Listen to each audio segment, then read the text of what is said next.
You probably know Aquaman 2 is coming up in about a month now, and Amber's in the movie. This here's from Geo News from November 17th, 2023, and it's called Jason Momoa Reveals the Future of Aquaman with Amber Heard. Now, they pulled a trick here because he did a late night show, talked about the movie, played some footage, had a few laughs, but there was no mention of Amber. All they're saying is the future of a movie with Amber Heard in it. It's misleading, but nonetheless, let's see what we got here. And then let's talk about, well, what would have happened if none of it happened. Jason Momoa has recently expressed confidence in the DC universe that they will make room for him after the Aquaman franchise gets done with its final part, which we know he's already playing a villain in a different franchise owned by DC, so that's not new news. The hunk who made his DC debut through a cameo in the 2016 film Batman vs. Superman discussed his journey as the Aquaman ahead of its sequel Aquaman and the Lost Kingdom during an interview with The Tonight Show starring Jimmy Fallon. That's what I was talking about.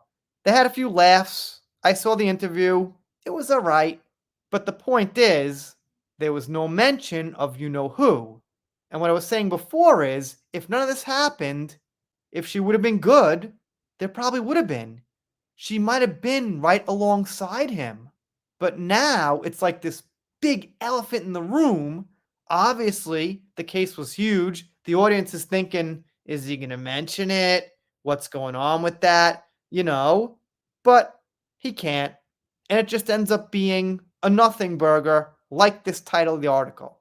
And here they kind of defend Amber about the legal stuff, but at the same time, insulting her about her acting. While the 2018 installation earned big at the box office, the project encountered complications due to Amber's casting, not because of a legal battle with ex-husband Johnny Depp, but her lack of chemistry with Jason, which nearly led to her removal. And you know what? Honestly, if it was the legal battle, that would have been better for her, I guess, because people could have said, oh, at least she's a good actress. She did a great job. They had great chemistry, and the unrelated stuff ruined it for her. But it's worse to say what she's supposed to be good at ruined it. I guess a little double whammy. All right, I'll take it. And I'm not sure why that's in here, because it's not actually about her. But okay, Geo News, thanks. Maybe a small improvement. On the talk show, the 44-year-old actor hinted at the challenges faced during the production of the upcoming sequel. I mean, this is kind of like the end of this DC universe. I mean, things have happened before, so I guess if people like it, there will always be a place for me in DC. They like me. But like I said, we know he's playing Lobo or something, some villain or whatever. He is staying. According to the Hufflepost, multiple sources revealed that the film experienced delays due to poor test screenings, leading to an increased budget of approximately $205 million due to extensive reshoots. Why? If the problem wasn't you know who, what was the reshoot?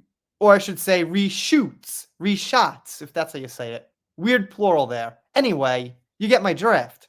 How much would they have to rework if none of this happened? If the court case never happened? If the drama never happened? If over 4 million people, closer to 5, never signed a petition saying, we don't want to see it if you know who's in it?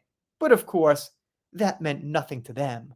They claim, oh, that didn't sway our decision. We just had to go through months and months of reshoots and hide you know who. So I guess maybe it did affect the decision. With the budget constraints, DC is reportedly unable to conduct further reshoots as they now insist to release the film in its current form, because they have to, at least at some point, settle on something. They can't reshoot forever. It's coming out Christmas 2024. No, wait, 2025. You know what? When 2030 hits and the world's in a crazy state, I guess maybe if we could figure out how to work in Mera, we'll release Aquaman 2. Let's just wait 6 years now. No, wait, you know what? We're going to put it in a time capsule. And then, when the year 3000 comes around, we'll drop the ball and we'll release Aquaman 2 when we finally figure out how to work in Mera and get her in the story so people see the movie. That's just my little theory. And they showed some clips. All right, it looks kind of cool, aside from the fact you know who's in it. So we shall see. I gotta be a broken record. I think it'll do okay. I think it'll make the money back they spent on it. But how good it'll do is a big question. But if I'm wrong and it tanks, I won't be surprised either. Let me know what you think in the comments. If you're not subscribed here, consider it. Done here for now. See you next time.